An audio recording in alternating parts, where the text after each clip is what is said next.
privatizing schools? Well, the idea is to instill in people the idea that all you care about is yourself. So I don't happen to have children of school age, so therefore, according to the ideology that's implanted in you, I'm not supposed to care whether the kid down the street has school to go to. So I don't want to pay taxes. I want to cut taxes because I don't care if that kid goes to school.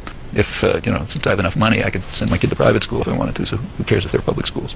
So we should privatize schools to eliminate the conception that we should care if some other kid goes to school, which everybody has. You've got to drive it out of their heads. Same is true, I don't know if it's happening here, of efforts to privatize pension and security systems. What's the point of that? Like in the U.S., these big effort to try to privatize Social Security. I mean, financially speaking, it's ridiculous. It's a huge cost and everything else. But there are reasons for it. Social Security is based on an unacceptable principle, namely that that you should care if the disabled widow across town survives. And you're not supposed to care about that.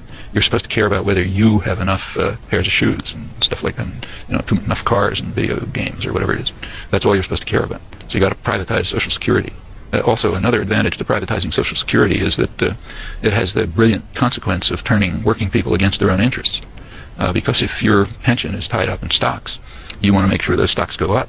And the way those stocks go up is by cutting wages and reducing working conditions and Chinese sweatshops and so on. So as a working person, you have to be committed to undermining your own interests. And that's important. So for reasons like that, you want to privatize Social Security and privatize water and schools and everything else.